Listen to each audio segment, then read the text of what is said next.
십자가의 죽음을 통해서 저희를 살리시고 저희를 새롭게 하신 우리 주님의 그 놀라운 사랑 앞에 저희가 서 있습니다.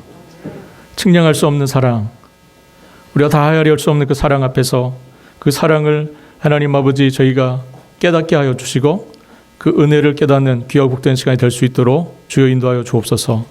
오늘 저희에게 주시는 말씀으로 저희를 주님 새롭게 하여 주시고 하나님 아버지의 거룩하시고 온전하시고 기뻐하신 뜻을 밝히 깨닫는 귀하고 복된 시간이 될 수 있도록 주여 인도하여 주옵소서. 부도한 종을 주께서 대언케 하여 주셨사오니 성령과 지혜로 충만케 하여 주시고 하나님 듣는 모든 회중 가운데 성령의 임하심이 함께하는 귀하고 복된 시간이 될 수 있기를 원합니다.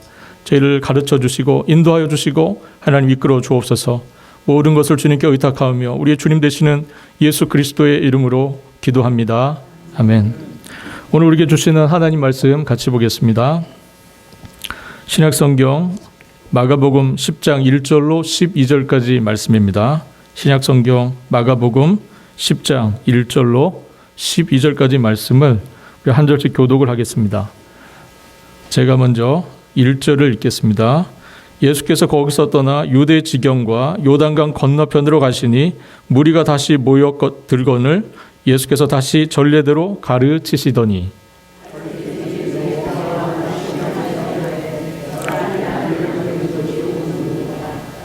대답하여 이르시되 모세가 어떻게 너희에게 명하였느냐?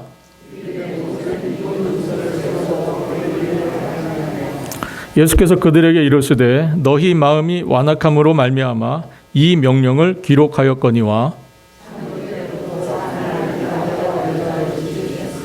이러므로 사람이 그 부모를 떠나서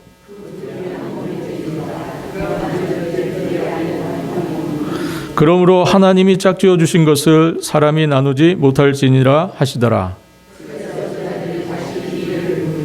이르시되 누구든지 그 아내를 버리고 다른 데 장가드는 자는 본처에게 간음을 행함이라.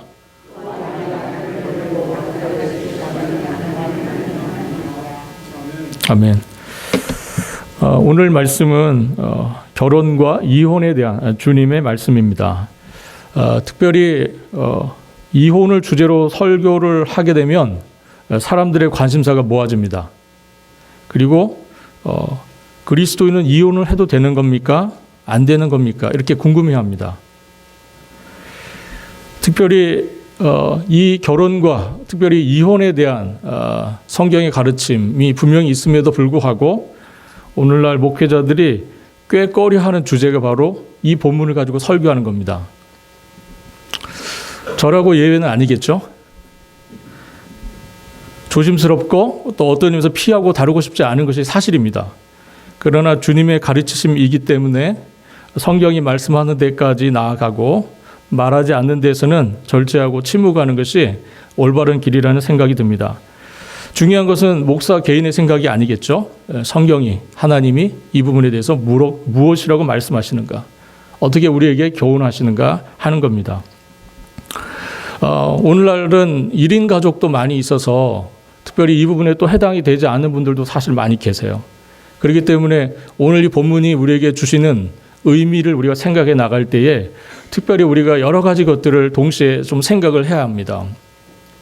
우리가 지난 고난주간 때 제가 요한복음 18장과 19장을 가지고 설교를 하는 중에 우리 주님께서 십자가에 달리실 때에 그의 어머니 마리아와 또 주님의 제자였던 요한을 향해서 하셨던 말씀이 있습니다. 요한을 향해서는 보라 내 어머니라고 말씀하시고 또 요한을 향해서는 보라 내 아들이라고 이렇게 아들이라고 또 이렇게 말씀하시는 그런 장면이 있었습니다. 주님은 분명히 십자가에서 새로운 가족, 예수 그리스도 안에서의 새로운 가족을 선언하시고 선포를 하신 겁니다. 그래서 예수님께서 요한은 그의 어머니 마리아를 돌보도록 또 마리아는 그의 믿음의 아들 요한을 통해서 돌봄을 받으시도록 그렇게 주님께서 새로운 하나님 나라에서의 가족 그것을 선언하시고 선포하셨다 하는 겁니다. 그러므로 우리는 주님 안에서 모두가 다 한 가족 되었다 하는 겁니다. 십자가의 이 놀라운 구속 사건이 우리에게 주시는 놀라운 은총 중에 하나는 우리 모두가 하나님의 자녀가 되었다는 것이죠. 네. 우리 모두가 주님 안에 한 가족이 되었다는 이 놀라운 사실입니다.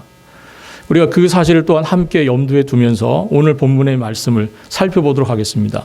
오늘 말씀을 우리가 볼 때 약간 이 본문의 등장이 조금은 갑작스러운 면이 있습니다. 우리가 마가복음 1장부터 쭉 지금까지 읽어 나오는 중에 이 본문이 등장을 하고 있는데 약간 좀 이렇게 갑작스러운 갑자기 왜 이야기가 나오지 하는 그러한 의아심이 드는 본문입니다. 우리가 변화산 사건 그 앞에 가이사랴 빌립보에서 예수님께서 제자들에게 물으시죠. 사람들이 나를 누구라 하느냐? 그리고 너희는 나를 누구라고 하느냐? 이런 질문을 주님께서 하시고 그때 베드로가 주는 그리스도시요 살아계신 하나님의 아들이십니다 라는 이 신앙 고백을 합니다. 이 신앙 고백 이후에 예수님께서 자신의 순환 예고를 시작하시고 고난받으실 것을 말씀하시면서 이 제자들을 데리고 예루살렘으로 향하여 가시기 시작합니다. 예루살렘으로 향하여 가시는 이 주님의 예루살렘을 향한 그 인생의 마지막 이 여정 속에서 주님은 계속해서 두 번째, 세 번째 순환 예고를 하십니다. 그러면서 주님께서 계속해서 이 과정에서 제자들을 향해서 아주 중요한 메시지들을 계속 전해 주십니다. 우리가 지난 시간에 봤던 내용들 중에 제자들이 여러 가지 두 번째 예수님의 순환 예고 이후에 제자들이 서로 누가 크냐를 다투는 일이 있었습니다. 우리 가운데 누가 제일 크냐? 크냐는 문제를 가지고 다투었습니다. 논쟁을 했습니다. 또 누가 우리의 편이냐는 문제를 가지고 제자들이 또 다투기 시작했고 그것을 따져댔습니다. 과연 누가 우리 편이냐? 그리고 우리 가운데 누가 제일 크냐? 이 문제들을 이야기했다는 겁니다. 이 제자들의 논쟁과 다툼에서 예수님께서 주님의 제자, 주님을 따라가는 자들로서 우리는 어떠한 태도를 가지고 어떠한 의식을 가지고 주님을 따라가야 하는지를 우리 주님께서 말씀해 주셨습니다. 제자도에 대한 말씀을 하셨다는 거죠. 이러한 같은 맥락, 이 흐름에서 오늘 본문도 우리가 같이 그러한 맥락에서 오늘 본문을 봐야 될 필요가 있습니다. 여러분들 제자도에 있어서 가장 중요한 명제가 되는 말씀이 뭐죠? 우리 작년 기도 중에도 언급하셨는데 제자도의 가장 중요한 말씀이 뭡니까? 누구든지 나를 따라오려거든 자기를 부인하고 자기 십자가를 지고 나를 쫓을 것이니라 하는 그 말씀입니다. 이게 제자도의 가장 중요한 핵심적인 메시지예요. 누구든지 주님을 따라가려고 한다면, 주님을 닮아가려고 한다면, 주님을 따라서 십자가의 고난 넘어 부활의 영광으로 나가기를 원한다면 자기를 부인하고, 자기 부인이 시작입니다. 그것을 시작으로 해서 주님을 따르는 삶이 시작되는 겁니다. 자기를 부인하고 자기 십자가를 지고 나를 쫓을 것이니라 이 말씀을 하셨습니다. 그렇다면 이 주님의 말씀은 자신의 신앙으로 자신의 믿음으로 고백하는 예수의 제자들, 저와 여러분이 여러분들의 삶 속에 한 부분이 될 수 있는 결혼, 그리고 여러분들의 삶의 한 부분이 될 수 있는 이 가정 생활도 역시 예수의 제자로서 우리가 어떻게 가정생활에 임해야 하고 예수를 따라가는 제자로서 우리의 결혼 생활에 어떻게 임해야 되는지를 우리가 교훈받아야 한다 하는 겁니다. 여러분들의 삶의 영역에서 여러분들이 제자라는 인식을 놓쳐서는 안 된다는 거예요. 우리가 부모면 부모로서 우리가 예수를 따라가는 제자이고 우리가 자녀면 자녀로서 예수를 따라가는 제자라는 사실을 잊지 말아야 한다는 겁니다.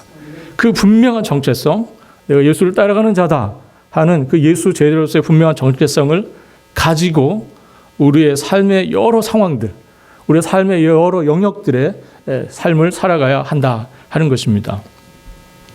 여러분들, 우리 지난주에 우리가 살펴본 마지막 그 9장 50절 말씀이 어떤 내용이었습니까? 우리 주님께서 뭐라고 말씀하셨죠? 서로 뭐하라? 화목하라 하는 그런 말씀을 하셨습니다. 예, 서로 화목하라. 누가 크냐고 다투는 제자들, 그리고 누가 우리 편이냐, 우리 편이 또 아닌 자는 누구냐를 따져대는 이 제자들 향해서 주님께서 서로 화목하라 이렇게 주님께서 말씀을 해주셨습니다. 여러분들, 오늘날 화목이 가장 시급하게 이루어져야 할 곳이 어디입니까? 가정이죠. 가정.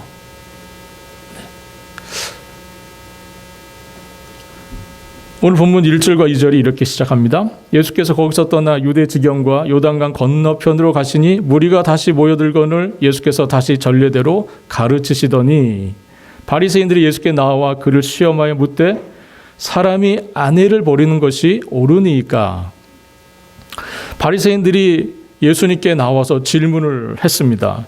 이 질문, 즉 사람이 아내를 버리는 것이 옳으니까 하는 이 질문은 정말 궁금해서 물었다기보다는 이 바리새인들이 예수님을 시험하려고 물었다고 마가가 기록을 하고 있습니다. 시험하려고 물은 겁니다. 예수님에게 뭔가 책을 잡으려고 올무를 놓는 마음으로, 덫을 던지는 마음으로 예수님께 이 질문을 바리새인들이 했다는 겁니다. 예수님 매우 난감해 하셨을 것 같아요. 만약에 아내를 버려도 된다, 이렇게 말씀하시면 이혼을 해도 좋다, 그런 뜻이 되고, 이것은 예수님의 의도와 상관없이 예수께서 이혼을 해도 좋다 이렇게 말씀하셨다는 소문이 주변에 퍼질 것이고, 이것은 예수님께 굉장히 윤리적으로 큰 타격을 주는 일이 될 겁니다. 그러나 그렇다고 해서 이혼하는 것이 옳지 않다 이렇게 말씀할 수도 없는 상황입니다. 왜냐하면 율법이 이혼을 허용하고 있기 때문입니다.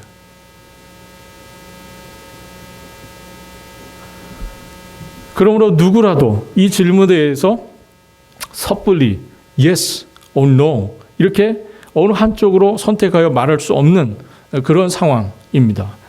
이 질문은 마치 양쪽의 양날의 날이 선 칼과 같아요.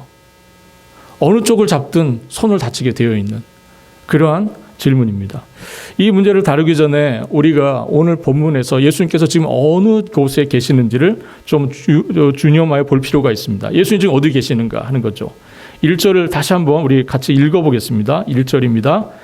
예수께서 거기서 떠나 유대 지경과 요단강 건너편으로 가시니 무리가 다시 모여들거늘 예수께서 다시 전례대로 가르치시더니. 지금 예수님이 어디 계십니까? 요단강 건너편. 네, 요단강 건너편에 계십니다. 요단강 건너편. 이 표현이 우리가 이 요단강 건너편이 어느 장소인가를 좀 여기서 이해할 필요가 있습니다. 집사님 또 친절하게 미리 지도를 펼쳐주셨네요. 혹시 지도가 보이십니까? 저기에 지도에 여러분들 주황색으로 표시된 부분이 있죠. 저 위쪽이 갈릴리고요. 쭉 요단강을 따라서 사해가 보이십니까? 네, 갈릴리가 굉장히 작게 나와서 잘 안 보일 수도 있는데 저 위쪽에 이렇게 동그랗게 파랗게 되어 있는 부분이 갈릴리입니다. 갈릴리 호수를 따라서 쭉 내려가면 요단강이고요. 요단강을 따라서 저 아래에 크게 푸르게 보이는 데가 이제 사해입니다. 그런데 여러분들 보시는데 갈릴리 바다 왼쪽에 보면은 주황색으로 표시된 지역이 있죠. 저희가 갈릴리 지역이고요. 또 요단강을 따라서 오른쪽에 베레아라고 써 있는 지역이 보이십니까? 네, 저 베레아죠. 지금 예수님께서 바로 거기 계시는 거예요. 요단강 건너편. 그런데 요단강 건너편이라고 하는 것은 일찍이 세례 요한이 활동을 했던 지역입니다. 여러분들 잘 아시는 세례 요한이 여기서 활동을 했죠. 요한은 주님의 오심을 예비하면서 예수님에게 세례를 베풀었던 사람이었습니다. 그리고 우리가 이 세례 요한에 대한 얘기를 마가복음 6장에서 이미 살펴봤는데 몇 년 전에 그 지역, 지금 갈릴리와 베레아 지역을 다스리고 있었던 왕이 헤롯 안티파스라는 왕입니다. 그 지역을 다스리는 분봉왕이죠. 이 헤롯 안티파스가 다스리고 있었던 그 지역에서 세례 요한이 사역을 했었습니다. 그리고 주님께서 지금 그 지역으로 지금 가신 거예요. 헤롯 안티파스는 우리가 알고 있는, 여러분들이 기억하고 있는 헤롯과는 좀 다릅니다. 여러분들 어떤 헤롯을 기억하고 계시죠? 성경에 헤롯이 많이 등장합니다. 예, 여러분들이 아마 잘 알고 계시는 헤롯은 헤롯 대왕, 즉 헤롯 안티파스의 아버지죠. 헤롯 대왕을 기억하실 겁니다. 이 헤롯 대왕이 예수님 태어나실 때에 유아들을 죽이라고 명령을 했던 그 헤롯입니다. 그 헤롯의 아들이 바로 이 헤롯 안티파스고, 이 헤롯 안티파스가 다스리는 지역이 바로 저 갈릴리와 베레라고 써 있는 지역입니다. 그 지역을 다스리는 왕이에요. 지금 그렇다면 예수님은 이 헤롯 안티파스가 다스리고 있는 지역으로 가셨다, 그런 뜻입니다. 그런데 이게 굉장히 중요한 의미가 있습니다. 여러분, 우리가 마가복음 6장에서 어떤 이야기를 살펴봤냐면 이 헤롯이 그의 동생이 있습니다. 빌립이 있는데 헤롯 빌립의 아내가 헤로디아입니다. 이 자기가 이미 결혼한 상태에서 아내가 있음에도 불구하고 동생의 아내의 아름다움에 반한 거예요. 그래서 아내와 이혼을 해버리고 아내를 버리고 자기가 이 동생의 아내를 자신의 아내로 맞이하는 이런 일이 있었습니다. 이 일을 가지고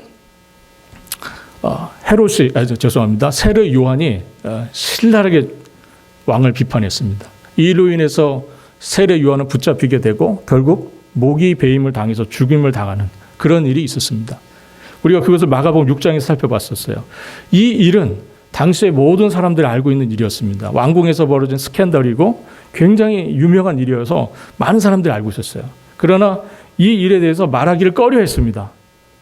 모두가 쉬쉬했어요. 그런데 세례 요한을 향해서 헤롯을 향해서 비판을 했습니다. 선지자의 마음으로 비판을 한 것이죠. 그러다가 세례 요한이 죽임을 당했어요. 그 일이 있었던 곳, 지금 그곳에서 바리새인들이 예수님께 이혼에 대한 이야기를 이야기하고 있는 겁니다. 바리새인들이 다 계산하고 하는 거예요. 지혜로운 사람들입니다. 바로 그 사건이 있었던 그곳에서 예수님께 지금 묻고 있는 겁니다. 율법은 지금 아내에게 이혼 종서를 써서 내어보내도 괜찮다고 했는데 그대의 생각은 어떤가 하고 바리새인들이 예수님께 묻고 있는 겁니다. 여러분들 만약에 이 상황에서 예수님이 아내를 버려도 된다 이렇게 말씀하시면 그것은 헤롯이 아내를 버리는 것이 옳다고 인정하는 일이 되는 거죠. 그리고 반대로 세례 요한의 비판은 잘못됐다고 얘기하시는 것이 되는 셈이에요. 그렇게 되면 백성들은 당시에 세례 요한을 선지자로 알고 있었습니다. 의로운 하나님의 사람, 선지자로 알고 있었기 때문에 그렇게 되면 백성들이 이 예수님에 대해서 등을 지게 되는 그런 상황이 벌어지게 될 겁니다. 그런데 반대로 예수님이 아내를 버리는 것이 옳지 않다 이렇게 말씀하시면 지금 예수님은 누구에게 대해서 도전을 하는 겁니까?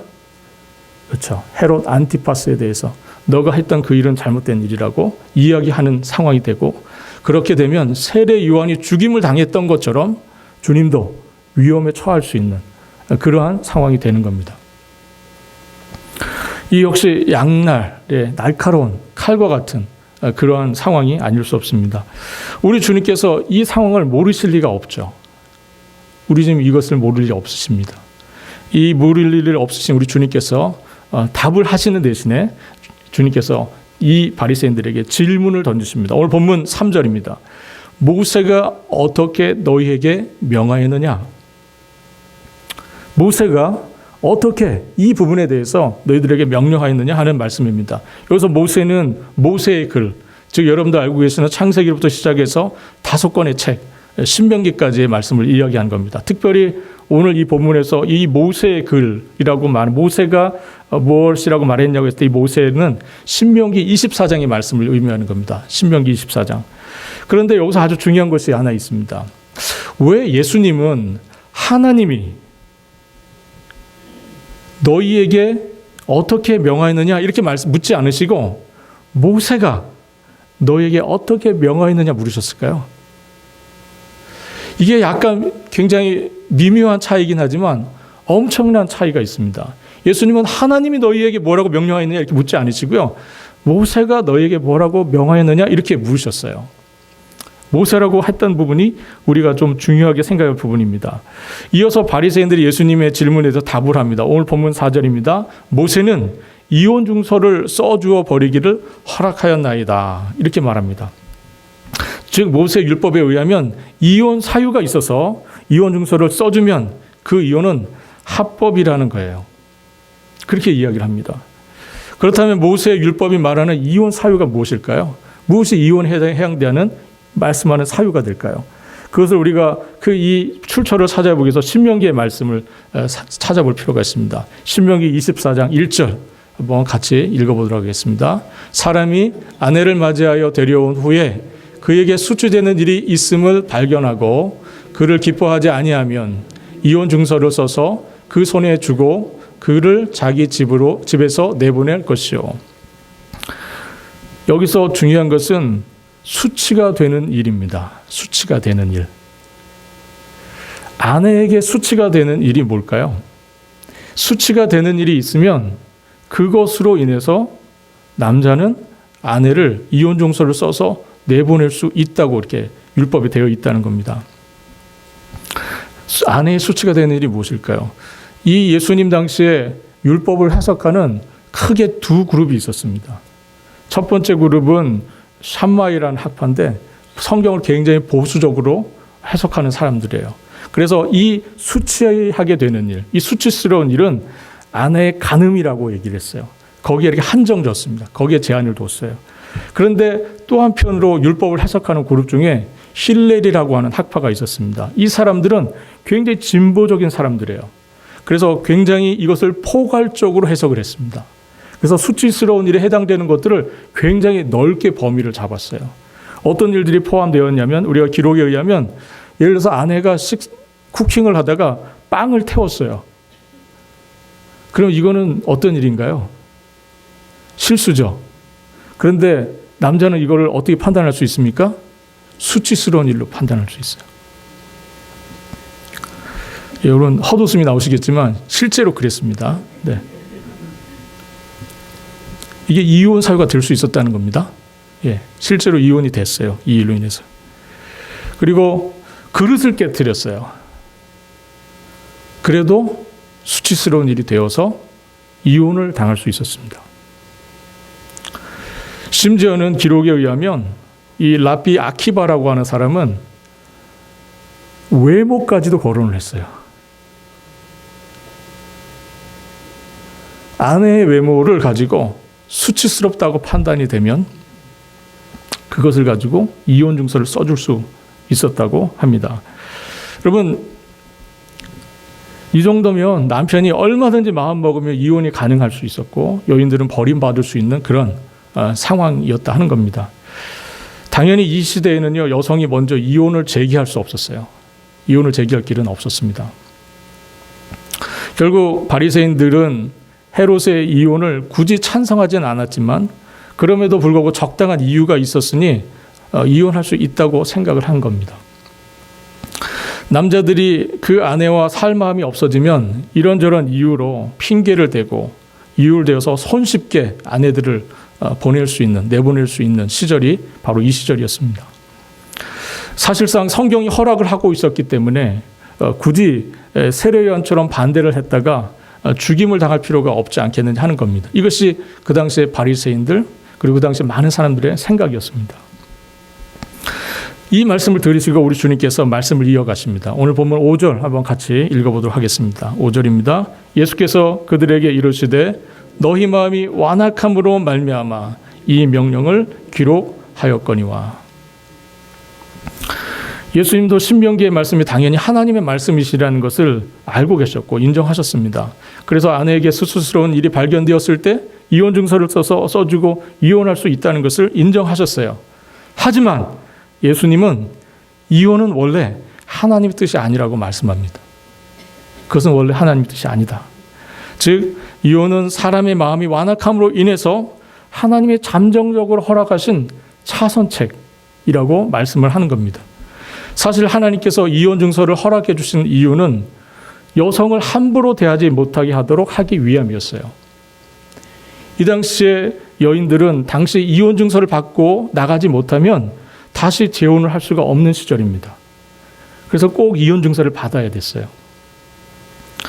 만약에 이혼 증서를 받지 못하고 내역쫓김을 받게 되면 여인들은 생계를 위해서 매춘을 하는 일들이 많이 있었다고 합니다.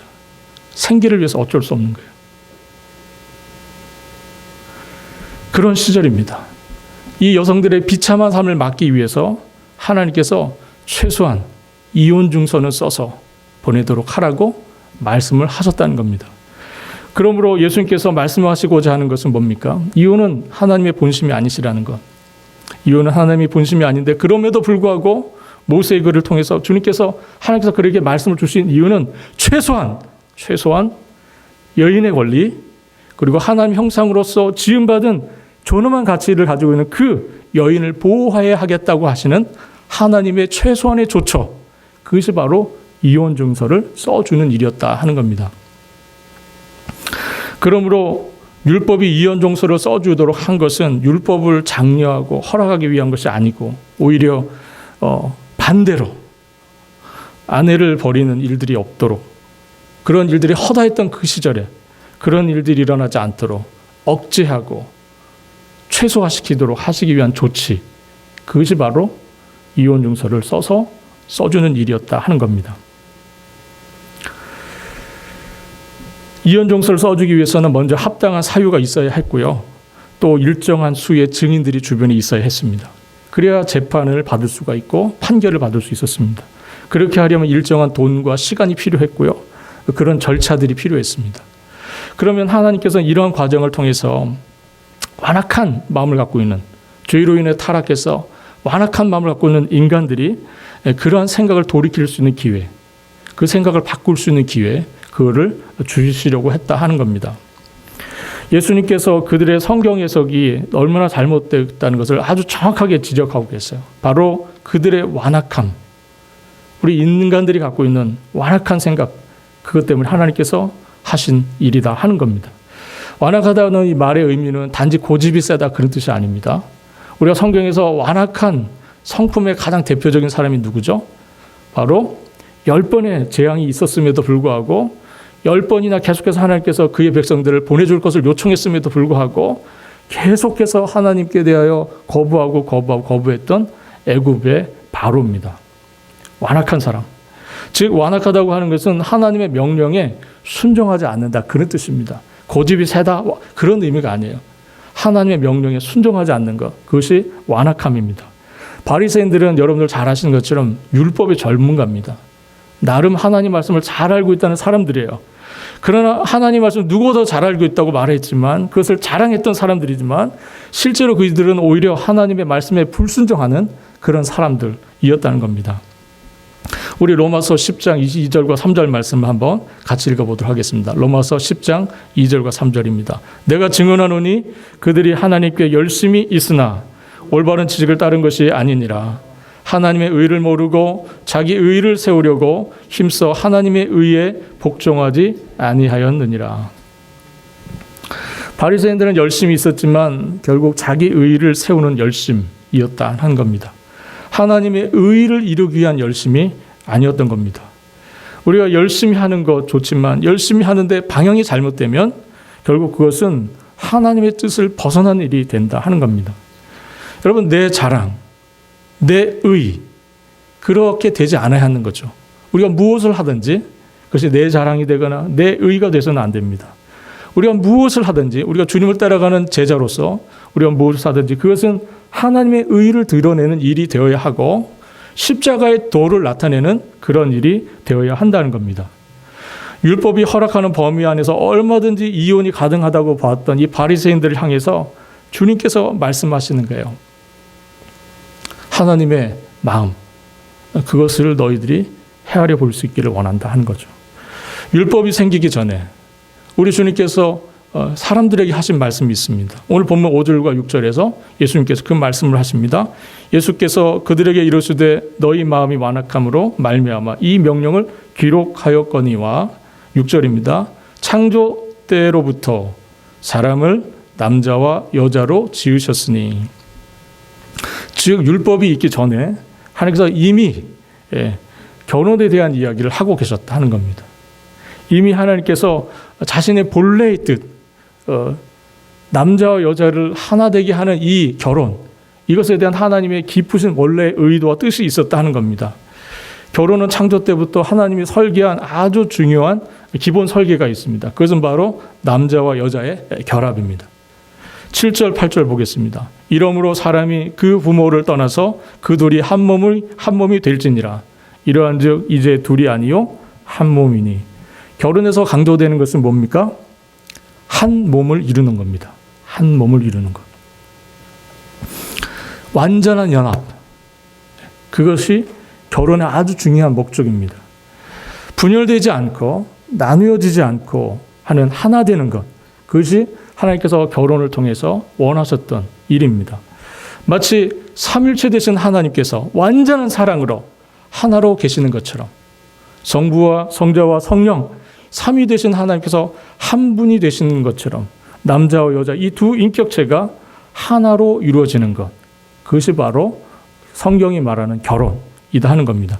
이것이 창조 질서 속에서 하나님께서 말씀하시는 결혼입니다. 그래서 주님께서 9절에 이렇게 말씀하시죠. 그러므로 하나님이 짝지어 주신 것을 사람이 나누지 못할지니라. 그렇습니다. 원래 하나님의 뜻은 그런 것이죠. 예수님은 그들 앞에서, 이 바리새인들 앞에서 누구든지, 그것이 헤롯이든지 누구든지 하나님이 짝지어 주신 것을 사람이 나누지 못한다. 이렇게 단호하게 말씀하고 계십니다. 그럼에도 불구하고 오늘날 우리가 이 땅을 살아가는 동안에 실제로 많은 사람들이 이혼을 하게 되죠. 믿는 사람들이나 믿지 않는 사람이나 이거는 마찬가지인 것 같아요. 많은 경우에 우리가 이혼을 하게 됩니다. 물론 이혼하지 안 되는 절박한 상황들이 있었을 겁니다. 누군들 이혼을 하길 원했겠습니까? 그죠? 모두가 다 절박한 상황이 있었을 거예요. 우리 주님도 그분을 인정하고 계세요. 하지만 우리가 잊지 말아야 할 것은 하나님의 본래의 마음이세요. 하나님 정말 우리 인간들 향해서, 우리의 결혼을 향해서, 또 우리의 가정을 향해서 하나님 갖고 계시는 마음이 무엇이냐 하는 겁니다. 오늘 본문 10절과 12절 말씀을 같이 한번 읽어보겠습니다. 오늘 본문 마지막에 10절로 12절입니다. 집에서 제자들이 다시 이 일을 물으니 이르시되 누구든지 아내를 버리고 다른 데 장가드는 자는 본처에게 간음을 행하며 또 아내가 남편을 버리고 다른 데로 시집가면 간음을 행함이니라. 그날 그 일을 다 마치고 그 일이 다 끝나고 제자들과 예수님이 집에 들어가셨어요. 집에 들어갔는데 제자들이 예수님께 여쭙니다. 낮에 있었던 그 일에 대해서 다시 여쭙는 거죠. 주님께서 그 말을 듣고 제자들에게 지금 이 본문의 말씀은 하고 계시는 겁니다. 주님의 이 말씀은요, 오늘 우리가 이 말씀을 들으면서 우리가 확인하게 되는 것은 이 사도 바울이 이 부부 관계를 권면하기 위해서 그리스도와 교회 관계를 설명한 말씀을 떠올리게 합니다. 우리가 성경은 그리스도를 신랑으로 그리고 교회를 신부로 삼아서 그 관계를 소개하고 있는데 부부 관계를 통해서 그리스도와 교회 관계를 성경은 설명하고 있다는 겁니다. 교회에 대한 깊은 이해를 가르치고 있는 우리가 에베소서 5장 말씀을 우리가 좀 볼 필요가 있습니다. 같이 한번 에베소 5장 15절로 18절까지 말씀 한번 먼저 읽겠습니다. 그런즉 너희가 어떻게 행할지를 자세히 주의하여 지혜 없는 자같이 하지 말고 오직 지혜 있는 자같이 하여 세월을 아끼라. 때가 악하니라. 그러므로 어리석은 자가 되지 말고 오직 주의 뜻이 무엇인가 이해하라. 술 취하지 말라. 이는 방탕한 것이니 오직 성령으로 충만함을 받으라. 오직 성령으로 충만함을 받으라. 주의 뜻이 무엇인지 이해하기 위해서 성령의 충만함을 받으라. 19절로 22절까지 말씀을 보겠습니다. 시와 찬송과 신령한 노래들로 서로 화답하며 너희의 마음으로 주께 기도하며 찬송하며 범사에 우리 주 예수 그리스도의 이름으로 항상 아버지 하나님께 감사하며 그리스도를 경외함으로 피차 복종하라. 그리스도를 경외함으로 피차 복종하라. 22절 23절 말씀 읽겠습니다. 아내들이여 자기 남편에게 복종하기를 주께 하듯 하라. 이는 남편이 아내의 머리됨이 그리스도께서 교회의 머리됨과 같으니니 그가 바로 몸의 구주시니라. 그러므로 교회가 그리스도에게 하듯 아내들도 범사에 자기 남편에게 복종할지니라. 남편들아 아내 사랑하기를 그리스도께서 교회를 사랑하시고 그 교회를 위하여 자신을 주심같이 하라. 부부가 둘이 한 몸을 이루듯이 신부 되는 교회는 교회의 머리이시고 신랑 되시는 주님과 한 몸을 이루는 아름다운 연합관계에 있습니다. 부부는 곧 교회인 것이죠. 신실한 예수의 제자인 남녀가 부부를 이루면 그것은 바로 주님께서 함께 하시는 거룩한 교회가 된다 하는 것이 성경의 가르침입니다. 그러므로 간음은 그리스도가 아닌 것에 우리의 마음이 빨리 팔리는 것이고 그리스도 외에 다른 것을 향하여 우리의 삶의 태도와 방향이 나아가는 것을 말하는 겁니다. 마가복음을 첫 번째 읽었던 청중들이 있었습니다. 마가복음을 처음 받았던 사람들이죠. 이 사람들은 로마의 핍박 아래 있었던 초대교회의 이방인 그리스도인들이었습니다. 그들은 그리스도와의 관계를 끊어내라고 하는 온갖 유혹과 시험 가운데 있었어요. 그리스도와의 관계를 끊으라. 그리스도를 거절하라 하는 수많은 유혹과 핍박 속에 그들이 있었습니다. 그러나 그들은 순결한 신부로서 신랑 되신 그리스도를 포기할 수 없었습니다. 교회의 머리가 되시고 우리의 신랑 되시는 예수 그리스도, 그분이 교회를 위하여 죽으셨던 그 사랑을 버릴 수 없었고 그 사랑을 포기할 수 없었습니다. 교회를 위하여 죽기까지 사랑하셨던 그리스도께서 신랑 되셨기 때문에 교회였던 그들은 더욱 주님께 복종하려고 했고 주님께 더욱 순종하려고 했습니다. 사랑하는 성도 여러분, 부부와 가정의 행복의 비결이 바로 여기 있습니다. 신랑 되신 그리스도께서 신부된 교회를 위하여 어떤 사랑을 보여주셨습니까? 죽어주셨습니다. 또 신부된 교회는 신랑 되신 그리스도께 어떠한 모습으로 나아갔습니까? 복종하고 순종했습니다. 이 그리스도와 교회 사이에 있는 이 완전한 사랑, 이것이 바로 우리의 가정 속에 나타내야 될 하나님의 놀라운 사랑입니다. 물론 우리는 우리의 완악함 때문에 우리의 가정이 여러 모양으로 흩어질 수도 있고 상처를 안은 채 살아갈 수도 있습니다. 그러나 여러분들 향하신 하나님의 뜻은 분명합니다. 여러분들 가운데 교회를 사랑하셔서 자신의 몸을 내어주셨던 그 그리스도의 희생적 사랑이 여러분들 가정 가운데 있기를 바라시는 것이고, 여러분들의 교회된 가정은 여러분들을 위하여 목숨을 내어주셨던 그 그리스도를 향해서 순종하고 복종하는 그 모습으로 나아가는 것이 주님의 바라심일 겁니다. 오늘 이 아침에 우리 주님께서 우리의 모든 사랑하는 여러분들 가정들 정말 위하여 주셨던 그 놀라운 사랑으로 여러분들이 하나 되고 회복될 수 있기를 바라실 겁니다. 정말 그 어떤 것으로 채워줄 수 있는 것이 아닌 여러분들의 가정이, 여러분들의 가정과 여러분들의 삶이 죽기까지 사랑하셨던 그리스도의 사랑으로 가득 채워줄 수 있기를 우리 주님의 이름으로 축원합니다. 기도하겠습니다. 사랑하는 주님, 오늘 저희들을 향해서 하나님 말씀하신 이 놀라운 말씀으로 인하여 주님 감사를 드립니다. 주님께서 이 말씀을 통해서 우리에게 주시려고 했던 말씀, 주님께서 이 본문을 통해서 우리에게 드러내시고려 하셨던 그 말씀이 우리들의 심령 속에만 남기를 원합니다. 부족한 종에 잘못 전해졌던 것이 있다면 주께서 지워주시고 오직 십자가의 구속을 통해서 우리를 사랑하셨던 그리스도의 그 대속적 사랑만이, 그리스도의 그 희생적 사랑만이 우리의 삶과 우리의 가정 위에 함께 있기를 간절히 소망합니다. 그래서 더욱더 주님을 뜨겁게 사랑하는 예수의 제자로서 우리의 가정생활에 임할 수 있도록 도와주시고 주님께서 저희들의 가정에 놀라운 위로와 평안을 날마다 부어주시기를 주여 간절히 원합니다. 예수 그리스도 안에서 하나 된 이 교회 공동체의 가족도 하나님 이 사랑 안에서 뜨겁게 하시고 이 교회도 이 사랑 안에서 더욱더 새로워질 수 있도록 은총을 나리워 주옵소서. 감사드리며 우리 주님 되시는 예수 그리스도의 이름으로 기도합니다. 아멘.